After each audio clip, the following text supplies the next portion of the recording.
We're getting some gorgeous aurora for some fast solar wind that's hitting Earth now.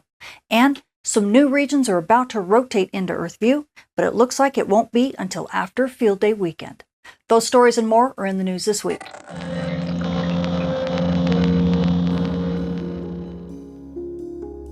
If you want to learn how weather from our star causes impacts at the Earth that shape the future of our world, join Professors Dr. Jenny Meehan, Michael Cook, and myself as we guide you through a space weather certificate program like no other. To enroll in the Space Weather and Environment Science program offered at Millersville University, go to millersville.edu/SWEN. It's weather for the 21st century. This forecast also sponsored in part by CW Ops. Space weather this week continues to give us a lot of gorgeous eye candy. As we take a look at our Earth-facing disk, you can see this big prominence right here, right before it lifts off the sun in a gorgeous display. Whoosh, just like that. Now that launched a solar storm that was not Earth directed, so we didn't get much of an impact from it. Now, as we say goodbye to these cluster of regions and this coronal hole here, we begin to say hello to some gorgeous modern art. What is the sun doing here? Look at these gorgeous filaments, these massively long filaments all coming down in this line. And then on top of that, we've got this line of symmetry that cuts right through here, almost as if the northern hemisphere and the southern hemisphere were mirrors of each other. You can even see it in the coronal holes, that this coronal hole seems to be a mirror of this one. That is not magic. Believe it or not, this is exactly the physics of our magnetic dynamo of our sun. It's doing exactly what we expect it to do. It's taking stuff from high latitudes and bringing it down into the mid-latitude shredder, because all of this area in here just absolutely is where all the space weather comes from, and it just tears things right off the sun. So as these filaments continue to rotate down into this region, as they rotate to the west limb, you will start seeing bits and pieces of these filaments begin to lift off in solar storms. So this is exactly what we're expecting. And now as I put this in motion, you're going to see also in these coronal hole regions here, right in the middle, right in that symmetry line almost, you're seeing a region 4120 begin to emerge. And as it emerges, look for a filament right in this area that lifts off, kind of off that way. You'll see a nice little poof. It'll come just momentarily and poof right there. Now this was definitely a connected thing. This was almost an Earth-directed solar storm, but it looks like it's going to go mainly to the east of Earth and not going to give us much of an impact at all. In fact, we'd be feeling it right about now if it were actually hitting us. But what's interesting is that on the sun's far side, we also had an eruption nearly the same time. This is the Styx light curves from Solar Orbiter that's looking at the sun from the far side. And you can see this was actually an M5 class flare, so an R2 level radio blackout had it been on the Earth-facing disk. And where did that happen? Well, we've got the regions on the sun's far side that are flaring right about now. This M-class flare came from this southern region here, which is going to be rotating into Earth view here over the next 24 hours, maybe 48 hours. Hopefully it's not going to be in time for a field day. I'm hoping that things will kind of settle, kind of give us a little bit more time before they begin to really rotate into view. Now, we do have a couple other regions here that have been giving us a little bit of activity, but overall we aren't getting a lot of big radio blackouts right now, so things are reasonably on the quiet side. I'm hoping that's going to hold through the weekend. In terms of this coronal hole, it is now rotating in through the Earth strike zone, and it has been giving us some fast solar wind. I believe region 4120 has been kind of slowing it down, so it's definitely been underperforming just a little bit. And here you're going to see these filaments up, especially this one up in here. You're seeing it kind of letting go a little bit right there. So we're watching these filaments very carefully. Like I said, they're rotating to the west limb. You're seeing them light off almost simultaneously. Talk about the symmetry continues, huh? It's just absolutely gorgeous. And then the other thing we're watching is this filament right here. It looks, it's passing through the Earth strike zone, but it doesn't look like it's going to lift off and become a solar storm. So I think we're okay right now. And we'll talk more about this coronal hole, which could give us maybe another chance for aurora here in about 7 to 10 days. We'll be talking about that probably next week. And now taking a closer look at our sun's far side, we're going to switch to our full sun map. Now this has SDO AIA imagery for the sun's front side in red, and then EUI imagery from Solar Orbiter in blue to show the sun's far side. And to calibrate you, here are these gorgeous filaments. You can see them right here. So that gives you an idea of where the front side of the sun is. You can also see the regions that we said goodbye to. You can see a little bit of activity here. But let me flip to this side, because this is where we're going to be looking at as this is becoming the east limb. So this is just behind the sun from and from Solar Orbiter's view. This is just behind the east limb of from Earth. So you can see region 4109 is this is one of the big regions that we were watching on the sun's far side. But look at all these new regions growing up here as well. So these are the regions that we're going to believe are going to start rotating into Earth view. I'm hoping that it's not going to be a big deal until after the weekend, so that we don't have to worry about this bothering amateur radio operators for field day, but it's going to be close. So make sure if you're going to be doing field day, please do it early. Get everything done early, because the conditions may degrade as we move through the latter part of the weekend as these regions rotate into Earth view. Now, stepping outside to take a look at our current conditions with our global geochron map, we first take a look at the DRAP radio blackout threat meter. This is for HF and VHF bands, and we're seeing it all in the purple. This means anywhere between 0 and 5 megahertz. If there's any type of disruption or signal degradation at all, it's staying pretty low here. And that's good news for those of you who are working field day. We don't see any radio blackouts right now. Hopefully that's going to continue through at least the end of Saturday, possibly picking up on Sunday. So make sure you get those contacts in early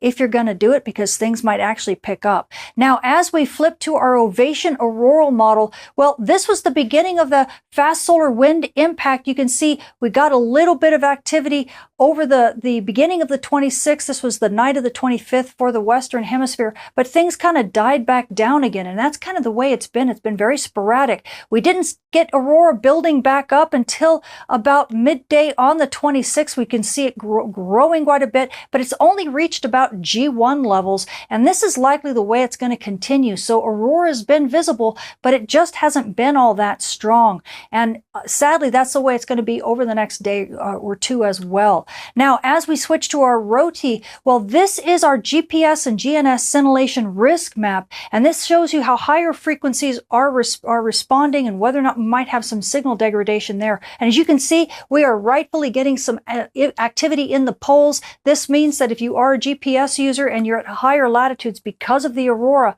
we're expecting to have a bit more scintillation than normal. So just kind of stay on your toes, because this is going to continue as long as Aurora is still active.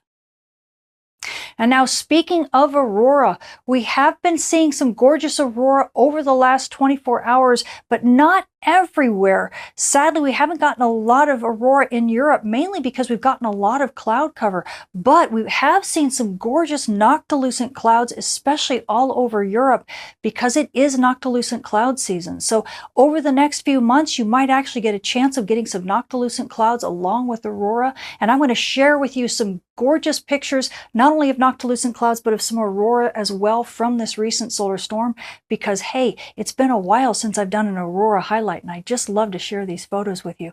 So here's some gorgeous Noctilucent clouds from Poland. And there were some gorgeous clouds in Norfolk in the UK. And gorgeous views of Noctilucent clouds in England. And we had beautiful clouds also in the Netherlands. And it went all the way down to Germany, believe it or not. And now as we switch over to the pond, to the Western Hemisphere, we can see some gorgeous Aurora in Manitoba. And of course then this is also in Manitoba. And there was also gorgeous Aurora in Alberta. Some gorgeous time lapses there. And Aurora was also seen in Maine as we come down to the United States. And it was also seen in South Dakota. And we even had a gorgeous faint Aurora in Oregon.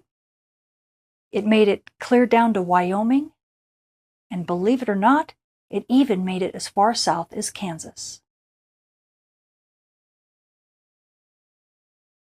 And now switching to our moon, we are now passing through the new moon phase on our way to the first quarter. And by the 4th, the moon will be about 65% illuminated. So you night sky watchers, if you want to catch those dim objects in the sky, like, I don't know, maybe some more aurora from this fast solar wind, well, you're going to have this bright companion. So you're going to need to check your local rise and set times.